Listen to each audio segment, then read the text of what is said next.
Hello friends. आज हम Bihar BPSC middle school teachers के प्रीवियस एग्ज़ाम जो 9 दिसंबर 2024 को हुए थे उसमें पूछे गए ज्योग्राफी के बाकी 20 प्रश्नों को हम हल करेंगे ताकि आने वाले एग्ज़ाम में आपको हेल्प मिल सके, साथ ही आपको पैटर्न समझ में आए। इस वीडियो में हम बाकी ऑप्शनों को भी डिटेल से समझने का प्रयास करेंगे। तो चलिए शुरू करते हैं आज की कथा। क्वेश्चन नंबर 21 से। क्वेश्चन नंबर 21 में पूछा गया था कि निम्नलिखित में से कौन सा राज्य भर के सभी घरों में छत पर वर्षा जल संचयन संरचना को अनिवार्य बना दिया था। तो ऑप्शन नंबर है आपका पास ए नंबर मेघालय, केरल, तमिलनाडु। तो इसका सही आंसर हो जाएगा तमिलनाडु। कौन सा हो जाएगा? तमिलनाडु। ठीक है। इससे यहाँ पे लगभग 25% का जलस्तर में वृद्धि देखने को मिला था, खास करके चेन्नई वाले क्षेत्र में। इसे ध्यान में रखना है। बात करें कि ये योजना को किसने लाया था, किसने लागू किया था, तो याद है वहाँ की एक महिला थी, ये जो मुख्यमंत्री बनी थी कभी, उनका नाम था जयललिता। जयललिता। ठीक है। आप कमेंट करके बताइए कि अभी तमिलनाडु का प्रेजेंट में मुख्यमंत्री कौन है, चीफ मिनिस्टर कौन है वहाँ भी। चलिए क्वेश्चन नंबर 22। गुजरात में नर्मदा नदी पर बने सरदार सरोवर बांध के लाभों में निम्नलिखित में से कौन सा राज्य समूह शामिल है। यानी यहाँ पे पूछ रहा है किसको लाभ मिल रहा है इस बांध से, जो सरदार सरोवर बनाया गया है बांध, उससे लाभ किसको किसको मिल रहा है। तो जाहिर सी बात है कि लाभ किसको मिलेगा।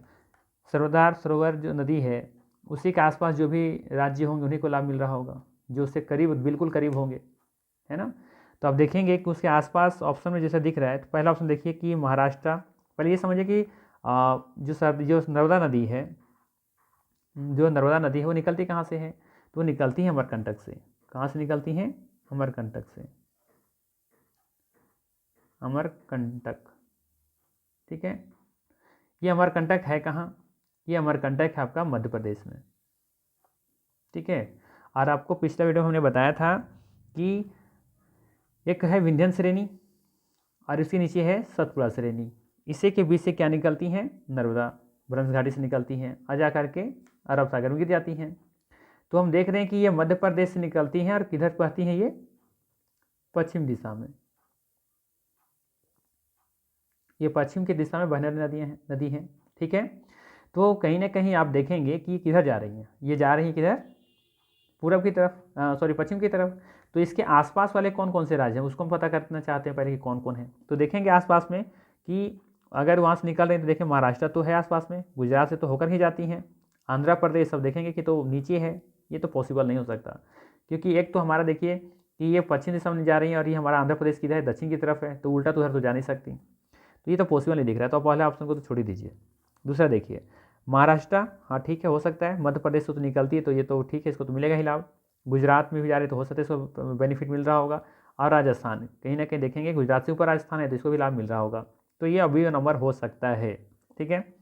सी नंबर देखिए लिखा हुआ है कर्नाटका। कर्नाटका देखेंगे महाराष्ट्र से नीचे है तो ये थोड़ा दूर हो जाएगा, इसको लाभ नहीं मिल पाएगा। गुजरात हो सकता है, मध्य प्रदेश हो सकता है, राजस्थान हो सकता है। तो यहाँ पर देखेंगे ऑप्शन नंबर जो बी है वो सही लग रहा है। ठीक है। तो इसका सही आंसर बी ही होगा। मध्य प्रदेश, महाराष्ट्र, गुजरात और राजस्थान इसको इस सरदार सरोवर जो बांध बना है उससे लाभ हो रहा है। ठीक है। आप मैप पर भी देखना चाहें दिखा सकते हैं। मैप पर देखिए, मैप मैंने आपके लिए रखा है, यहाँ देखिए। ये सब देखेंगे यहाँ पे, ये नर्मदा नदी यहाँ से निकली हुई है, ये इसके देखिए विंध्य श्रेणी और ये सतपुड़ा श्रेणी के बीच से निकली हुई है ये नदी। तो देखेंगे यहाँ से आप ये निकलता हुआ, यहाँ पर गुजरात है, ये इधर ये मध्य प्रदेश है और ये महाराष्ट्र वाला क्षेत्र है ना। तो इसी के ऊपर यहाँ पर देखेंगे ये वाला एरिया जो है हमारा राजस्थान है। तो राजस्थान, गुजरात, इधर महाराष्ट्र, इधर मध्य प्रदेश, यही चार जो राज्य हैं इसके बेनिफिट ले रहे हैं। ठीक है। तो एक्चुअली मैं आपको कहती हूँ मैप क्लियर है ना तो आप आसानी से किसी क्वेश्चन को सॉल्व कर सकते हैं, कि मैप पहले क्लियर होना चाहिए। तो कोशिश कीजिए ना कि चीज़ों को मैप से पढ़ने का प्रयास कीजिए। ठीक है। चलिए चलते हैं अपना क्वेश्चन पर। एक पॉइंट और आपको याद रखना चाहिए कि जब ये सरदार सरोवर बांध बन रहा था तो इसका विरोध किया गया था। इसका जो विरोध किया गया था उसके जो मेन लीडर थी वो कौन थे? उनका नाम था मेघा पाटेकर। मेघा पाटेकर, इसको ध्यान में रखिएगा। इस परियोजना का इन्होंने विरोध किया था। घर मतलब जो उसे कहते हैं ना कि बहुत भयानक तरीके से इसको विरोध किया गया था इस बांध का। ठीक है। क्योंकि इस बांध से नुकसान होने का आसपास के पर्यावरण को नुकसान पहुंच रहा था और बाकी भी आसपास के जो क्षेत्र थे उनको कहने का डर था बांध के टूटने के बाद हो सकता है गल वालों को नुकसान पहुंचे। तो बहुत सारे कारण थे जिसकी वजह से इनका विरोध इस बांध का विरोध किया गया था। बात करें इस बांध की जो कुल लंबाई है वो कितना है, इस बांध की जो कुल लंबाई है वो 1210 मीटर है, 1210 मीटर इसकी लेंथ है। हाइट के बारे में बात करें तो इसकी कुल जो हाइट है वो 163 मीटर है। कितना है हाइट, हाइट के बारे में बात करें तो 163 मीटर है। ठीक है, ध्यान रखना है। इस विरोध किसने किया था, मेधा पाटेकर। इसकी जो लेंथ है वो 1210 मीटर है और हाइट कितना 163 मीटर है। ठीक है, पिछले वीडियो में हमने बताया था कि भारत की सबसे जो ऊंची बांध है वो कौन सा बांध है, टिहरी बांध है, टिहरी बांध। ठीक है, इसकी हाइट कितना है कमेंट करके बताइए मुझे। तो हिसाब से आपको ध्यान रखना है कि अगर कोई आपको सवाल पूछा जाए अब की बार कि नर्मदा बचाओ, नर्मदा नर्मदा बचाओ बचाओ आंदोलन के जनक कौन है, तब क्या बताएंगे, तो बताना है आपको कि इनका जो जनक है वो है मेधा पाटेकर। ठीक है ना। चलिए क्वेश्चन नंबर 23 देखते हैं। क्वेश्चन नंबर 23 है, भारत में खेती के आदिम रूप के लिए निम्नलिखित में से कौन सा शब्द प्रयोग किया जाता है। वेबर है, पामा हाबी है या मिल्पा है, या इसमें से सभी होगा या इनमें से कोई नहीं होगा। तो इसका सही जो आंसर होगा वो ऑप्शन नंबर डी होगा। ये वेबर भी है, पामा हाबी भी है और ये मिल्पा है। ठीक है, ये ध्यान में रखना है आपको। ये आदिम खेती होता क्या है, स्थानांतरित कृषि जो सुने आप, झूम जिसको बोलते हैं हम लोग, उत्तर पूर्व में जो हमारे नॉर्थ ईस्ट वाले जो स्टेट हैं वहाँ पे इसको हम लोग झूम खेती के नाम से जानते हैं। तो ये क्या होता है यहाँ पर कि लोग क्या करते हैं कि जैसे ये जंगल है तो यार इसके आसपास को क्या करते हैं, जंगल को काट करके हटा देते हैं, साफ करके जला देते हैं और फिर वहीं पर खेती करते हैं। जब तक कि यहाँ पर खेती 2 साल करते हैं फिर छोड़ करके कहीं और चले जाते हैं। इसी को कहते हैं स्थानांतरित कृषि। ठीक है, तो ये जो आदिम रूप का जो है खेती का वो इनमें से कौन नहीं है, सभी है। ठीक है, वेबर भी, पामा हाबी भी और मिल्पा भी। ठीक है, कुछ कुछ का हम यहाँ पर लिस्ट में नाम लिख दे रहे हैं जिससे कि आपको याद रखना चाहिए। जैसे सबसे पहले मैं लिखूँ कोमिले। ठीक है, एक है आपका मिल्पा, एक है आपका लेदांग। ये सभी खेती का ही जो झूम खेती है उसका ही प्रकार है। जगह मतलब कि जो इसके जो प्रकार है ना कि हर देश में लोग अलग अलग उसके नाम से जानते हैं। ठीक है, तो ये पूछा जाएगा आपसे कि लेदांग कहाँ जाना जाता है, मिल्पा कहाँ का है, ये कोमिल किस देश में इसको जानते हैं हम लोग। ठीक है, एक है कोनुकू। ठीक है, उसी तरीके से रोका, एक है चेन्ना। ठीक है, बाकी तो आपका बेवर है ही है। तो इतने सारे सभी क्या हैं, झूम खेती के प्रकार हैं। ठीक है, अलग अलग जगह में अलग अलग इसमें पूछा जाता है आपसे। ठीक है, इसको ध्यान में रखिएगा। इसमें से 1-2 आसान हैं जो आप याद रख सकते हैं, जैसे कि मिल्पा, मिल्पा मी से मिल्पा, में से मैक्सिको याद रख सकते हैं। जैसे लेदांग लेसिया मतलब मलेशिया। ठीक है, रोका मतलब ब्राज़ील को किसने रोका, तो ब्राज़ील हो जाएगा। इसका मतलब याद करने का तरीका मैं बता रहा हूँ। रोका मैंने ब्राज़ील को किसने रोका, तो इस तरह से याद रख सकते हैं। जिसे चेन्ना श्रीलंका, चेन्ना चेन्ना मेन्ना जो होता है कहाँ श्रीलंका में देखने को मिलता है, छोटे छोटे जो होते हैं चेन्ना मेन्ना, तो श्रीलंका में है। ठीक है, तो ये श्रीलंका हो जाएगा। ब्राज़ील को किसने रोका, ठीक है, लेदांग लेसिया मतलब मलेशिया और मिल्पा मतलब मैक्सिको। ठीक है, तो इसे आप याद रख सकते हैं। ठीक है, और ये जो कोमिल है, ठीक है, कोमिल ये भी कहाँ का है, ये भी मैक्सिको का ही है, कोमिल है। ठीक है, तो इसको आप ध्यान में रखिएगा। ठीक, चलिए आगे देखते हैं क्वेश्चन नंबर 24। देखिए आगे यहाँ पर, झूम खेती के संदर्भ में निम्नलिखित में से कौन सा सही मेल है, कौन सा सही मेल है। तो देखिए मिल्पा फर्स्ट वाला दिखा रहा है यहाँ पे मिल्पा। ठीक है, तो समझिए झूम खेती के संदर्भ में निम्नलिखित में से कौन सा सही मेल है। मिल्पा मध्य अमेरिका का है, कोनुको मेक्सिको का है, ये लदांग मध्य अफ्रीका का है। एक से अधिक हो गया, इनमें से कोई नहीं होगा। तो इसका सही आंसर होगा फर्स्ट वाला मिल्पा। मिल्पा मध्य अमेरिका का है, थोड़ा सा देखिए बदल दिया है क्योंकि मध्य अमेरिका में ही क्या है आपका मैक्सिको है। ठीक है, तो मध्य अमेरिका में ही क्या है मैक्सिको, तो सही हो जाएगा इसका मिल्पा। मैंने भी यहाँ पे बताया ना कि जो मिल्पा है वो मैक्सिको का है और कोमिले भी क्या है मैक्सिको का ही है, ये दोनों। ठीक है, तो ये नंबर बिल्कुल सही है। कोनुको मैंने भी बताया, कोनुको एक्चुअली नहीं बताया मैंने, बट कोनुको देख लीजिए, कोनुको कहाँ का है। कोनुको है आपका वेनेजुएला का, वेनेजुएला, ठीक है। और लद्दाख तो मैंने बताया भी कि ये कहाँ का है, लद्दाख लेसिया मतलब मलेशिया, तो लद्दाख लेसिया का जो दिया हुआ है मादा अफ्रीका, तो ये गलत है, यानी कि ऑप्शन नंबर ये बिल्कुल सही है, ठीक है। यहाँ पे एक मैं कुछ बता दे रहा हूँ, जैसे कि कुछ भारत के में भी अलग अलग राज्यों में इसको अलग अलग नाम से स्थानीय नाम हैं, ठीक है। तो एक तो याद रखिएगा कि उत्तर पूर्वी राज्य में कोई भी ये नाम आ जाए, उत्तर पूर्वी राज्य मतलब उत्तर इधर और पूरब इधर, यानी ये वाला एरिया में, यानी कि जो सेवन सिस्टर हैं वहाँ पे कोई भी नाम होगा तो वहाँ बताइएगा आप झूम खेती नाम से जानते हैं, ठीक है। उसके अलावे अगर तो ये आपको पूछा जाए कि मध्य प्रदेश में कहाँ पे, मध्य प्रदेश में किस नाम से जानते हैं, तो मध्य प्रदेश में जानते हैं वेबर के नाम से, ठीक। उसी तरीके से अगर जब पूछा जाए आपसे छत्तीसगढ़ का, कहाँ का, छत्तीसगढ़, छत्तीसगढ़ का, तो छत्तीसगढ़ बताइएगा दीपा, क्या बताइएगा, दीपा। उसी तरीके से अगर आपसे पूछा जाए उड़ीसा का, तो उड़ीसा का हो जाएगा पामाडाबी,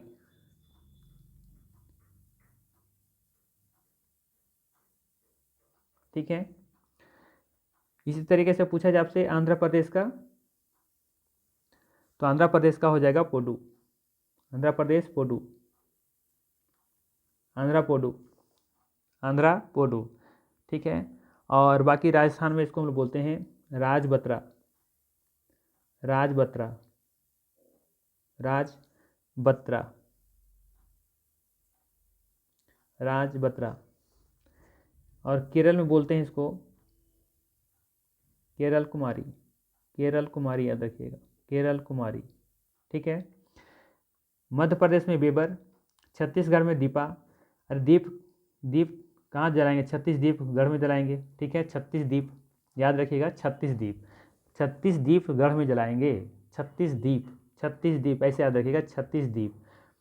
फिर यहाँ पर याद रखिएगा ओडी डाबी, ओडी डाबी ऐसे याद रखिए, ओडी डाबी, ओडी डाबी, बस दो चार बोलिए अपने आप में याद हो जाएगा, ओडी डाबी कभी नहीं भूलेंगे आप, ओडी डाबी।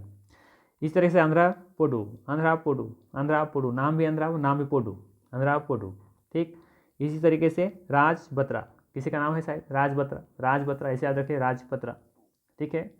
राज बत्रा का कोई स्थान नहीं है, राज बत्रा का कोई स्थान नहीं है। केरल कुमारी तो आसान है, केरल कुमारी है, ठीक है।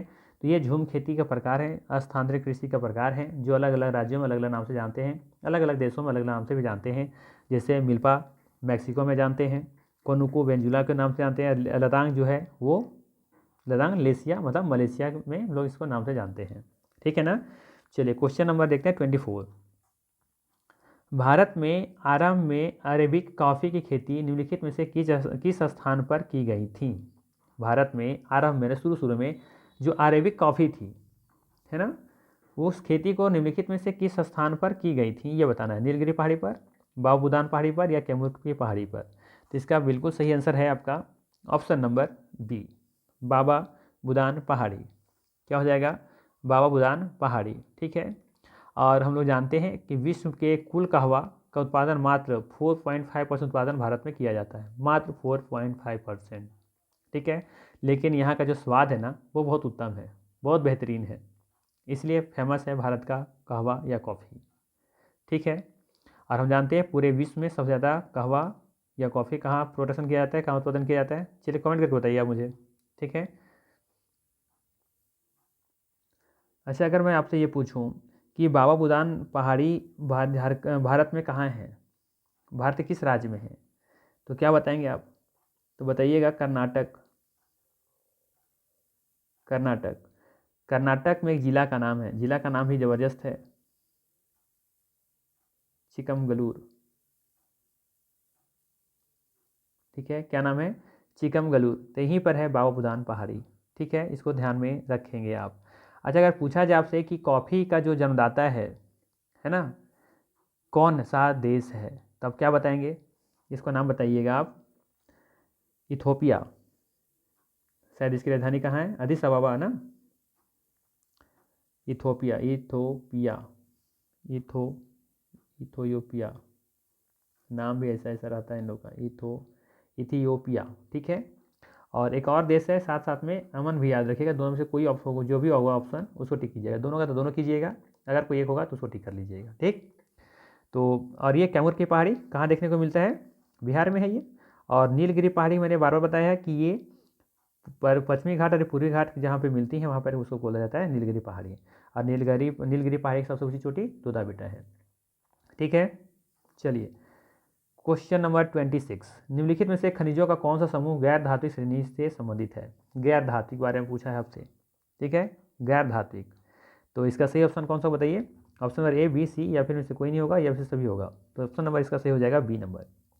अभ्रक, चूना पत्थर और संगमरमर, ये सभी क्या है? गैर धात्विक श्रेणी में आएंगे। क्योंकि यहाँ पर लोहा देखिए, लोहा इसका ये क्या है हमारा? ये तो लौह धात्विक है, ये गैर तो धात्विक होगा नहीं, धात्विक हो जाएगा ये। ठीक है, और इसमें देखिए निकेल आ जा रहा है। ठीक, तो ऑप्शन नंबर बी जो है वो क्या है? गैर धात्विक है, क्योंकि अभ्रक, चूना पत्थर, संगमरमर बिल्कुल क्या है? गैर धात्विक है, ये धातु नहीं है।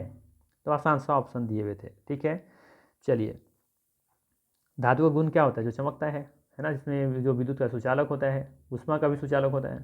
ठीक, चलिए क्वेश्चन नंबर 27, निम्नलिखित में से कौन सा राज्य भारत में पायराइट का सबसे बड़ा उत्पादक है? निम्नलिखित में से कौन सा राज्य भारत में पायराइट का सबसे बड़ा उत्पादक है? ये आपसे पूछा गया है। ऑप्शन दिए गए थे उड़ीसा, बिहार, झारखंड, या इनमें से अधिक होगा या इनमें से कोई नहीं होगा। तो ध्यान रखिएगा, बिहार में बिहार में भारत में पायराइट का सबसे बड़ा उत्पादक राज्य है जो बिहार है। ठीक है, जो बिहार है भारत में पायराइट का सबसे बड़ा उत्पादक राज्य है। ठीक है, बात समझ में आया? इसको ध्यान में आपको रखना है। अगर आपसे पूछा जाए कि बिहार में कहाँ पाया जाता है ये, तो क्या बताएंगे आप? तो इसका जो ज़्यादा नीचे पाया जाता है वो पाया जाता है आपका रोहतास। रोहतास के आसपास सबको ज़्यादा देखने को मिलेगा, रोहतास। ठीक है, पूरे बिहार में लगभग 95% पायलट पाया जाता है पूरे भारत का। जितना भारत में पाया जाता है उसका 95% का मिलेगा आपको बिहार में। ठीक है, वैसे बिहार में और क्या क्या पाया जाता है? जैसे कि मैग्नीज पाया जाता है, गया में और पटना देखने को मिल जाएगा। ठीक है, और अभ्रक वगैरह भी देखने को मिल जाएगा। अभ्रक आपको ज़्यादातर देखने को मिलेगा जो झारखंड से सटे जो जिले हैं ना, वहाँ देखने को मिलेगा, जैसे कि गया, नवादा, जमुई।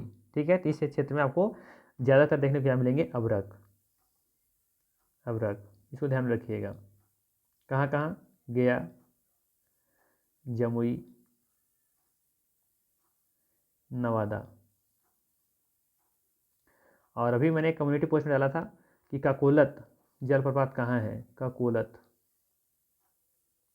जलप्रपात कहाँ है? तो ये कहाँ है? नवादा में है। ठीक है, चलिए क्वेश्चन नंबर 28, भारत में भूतापीय ऊर्जा दोहन केंद्र कहाँ स्थित है?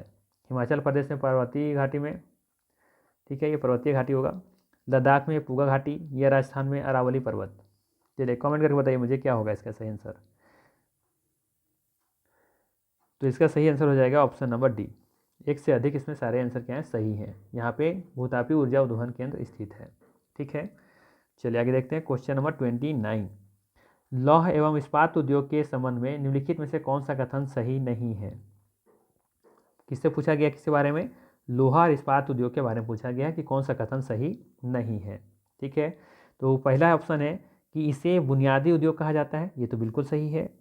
ठीक है, ये बुनियादी उद्योग कहा जाता है क्योंकि इसी के बाद इसी के पर निर्भर हमारा बाकी की जो इंडस्ट्री होते हैं निर्भर करते हैं।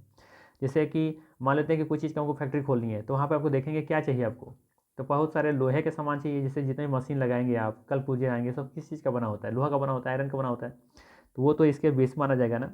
इसीलिए बुनियादी उद्योग तो मेरा ही है पहले, यही नहीं प्रोडक्शन होगा तो बाकी चीज़ तो हम बाकी चीज़ तो बना ही नहीं पाएंगे। ठीक है, जिससे मान लेते हैं हम एक चप्पल बनाने का कारखाना खोलना चाहते हैं, तो उसके लिए क्या चाहिए आपको? मशीन चाहिए। और मशीन किससे बना होगा? जाहिर सी बात है लौह इस्पात उद्योग से बना होगा वो। ठीक है, तो ये बुनियादी उद्योग कहा जाता है, इसीलिए कहा जाता है ये सही है। इसे प्रकाश उद्योग कहा जाता है, ये तो ऑप्शन गलत लग रहा है। ठीक है, ये सही नहीं है। यह कच्चे माल के निकटतम वाले क्षेत्रों में स्थित होता है, ये बिल्कुल सही है, कच्चे माल की निकटता वाले क्षेत्र में स्थित होता है। ठीक है, ये भी सही लग रहा है। तो ऑप्शन नंबर क्या हो जाएगा इसका? बी। बी क्या हो जाएगा? गलत हो जाएगा। ठीक है, यानी कि कथन सही नहीं है, तीसरा कथन सही नहीं है। ऑप्शन नंबर कौन सा? ये वाला, बी नंबर। ठीक है, चलिए क्वेश्चन नंबर देखते हैं 30, भारत में निम्नलिखित में से कौन सा चरम स्थान पूर्व और पश्चिम गलियों में गलियारों से जुड़े हुए हैं? ये गलियों नहीं होगा, गलियारा होगा, गलियारों से जुड़े हुए हैं। ठीक है, तो पूछा गया है क्या, चरम स्थान, यानी चरम मतलब कि सबसे बाहरी छोर, है ना।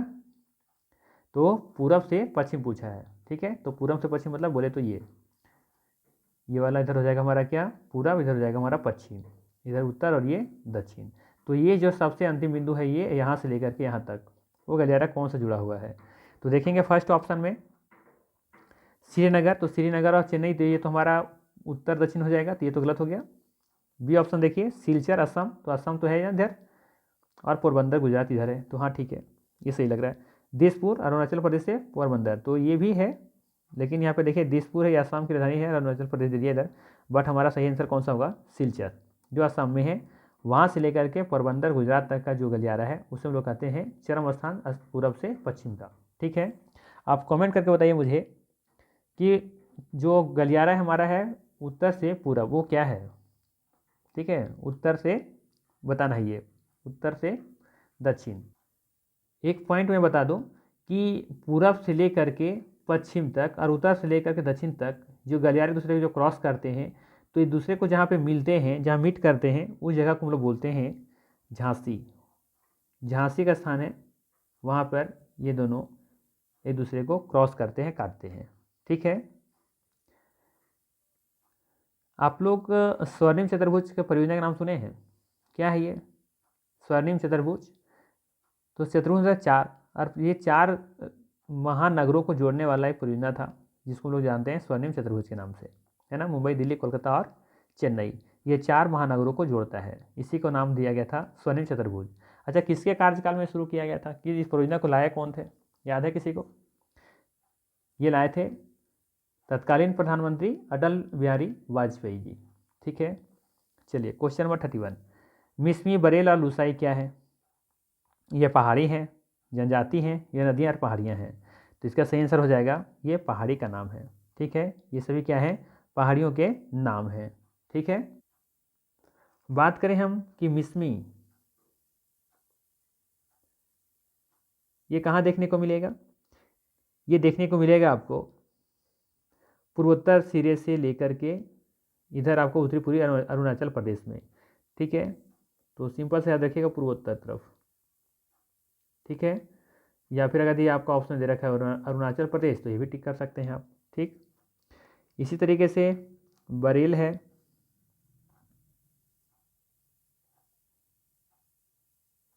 बरेल है, ये कहाँ देखने को मिलेगा? तो इसको ध्यान में रखिएगा, ये नागालैंड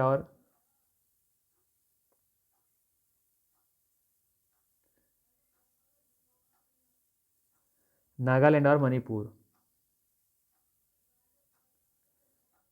से पूरब में, और असम और मेघालय के पश्चिम में फैला हुआ है। ठीक है, इसके पूरब में, ये दोनों के पूरब में फैला हुआ है। ठीक है, और असम लिख देते हैं ये भी, असम और मेघालय, मेघालय के पश्चिम में। ठीक है, नागालैंड और मणिपुर के पूरब में और असम और मेघालय के पश्चिम में ये बरेल आपको देखने को मिलेगा। ठीक है, चलिए आगे देखते हैं। क्वेश्चन नंबर 32, भारत की प्राचीनतम चट्टानों में से सम्मिलित नहीं है, धरवाड़ क्रम, कुडप्पा क्रम या विंध्यन क्रम? कौन इसमें है जो कि प्राचीनतम चट्टानों से सम्मिलित नहीं है, ये आपको बताना है। तो हो जाएगा इसमें सही आंसर आपका ऑप्शन नंबर ई। ठीक है, ऑप्शन नंबर ई, इसमें कोई भी ऐसा नहीं है जो कि प्राचीनतम चट्टान नहीं है। ठीक है, चलिए क्वेश्चन नंबर 33, असम हिमालय में हिमरेखा की ऊंचाई क्या है? असम हिमालय में बताना है आपका कि हिमरेखा की जो हाइट है वो कितनी है। ठीक है, तो इसका जो हाइट है वो ऑप्शन नंबर बी 4400 मीटर बिल्कुल सही आंसर है। ठीक है, याद रहेगा, याद है आपको असम हिमालय कहाँ का क्षेत्र है, ये किसके बीच में आता है ये? तो याद कीजिए, मैंने बताया था तीस्ता, तीस्ता और दिहांग, ये दोनों नदियों के बीच में पाया जाता है, और इसकी जो कुल जो लेंथ है वो कितना है, 720 किलोमीटर। ठीक है, इसे ध्यान में रखिएगा। असम हिमालय कहाँ है? तीस्ता और दिहांग नदी के बीच में, ठीक है। और यहीं पर है, याद है, इसी के बीच में जो सबसे ऊंची जो हाइट है उसका नाम क्या है? नामचा बरुआ, याद है? तो ध्यान रखिएगा, इस खंड का जो सर्वोच्च पर्वत जो है वो उसका नाम क्या है? नामचा बरुआ है, इसको ध्यान में भी रखिएगा, नामचा बरुआ, ठीक है। असम हिमालय का सबसे सर्वोच्च जो चोटी है वो है नाम है उसका नामचा बरुआ, ठीक है। चलिए क्वेश्चन नंबर 34 की तरफ चलते हैं। पेन्नार नदी का उद्गम स्थल कहाँ है? पेन्नार नदी का उद्गम स्थल कहाँ है? बताइए कहाँ पर है? तो पहले ये जानिए कि जो पेन्नार नदी है ये तो एक्चुअली में गिरती कहाँ है? ये भी गिरती है आपका अरब सागर में। कहाँ गिरती है? सॉरी, ये अरब सागर में नहीं, ये गिरती है आपका बंगाल की खाड़ी में। कहाँ गिरती हैं? बंगाल की खाड़ी में गिरती हैं, बंगाल की खाड़ी में, ठीक है। और ये कहाँ है? तो ये आपको देखने को मिलेगा कर्नाटक में। इसका उद्गम स्थल कहाँ है? कर्नाटक में है, ठीक है।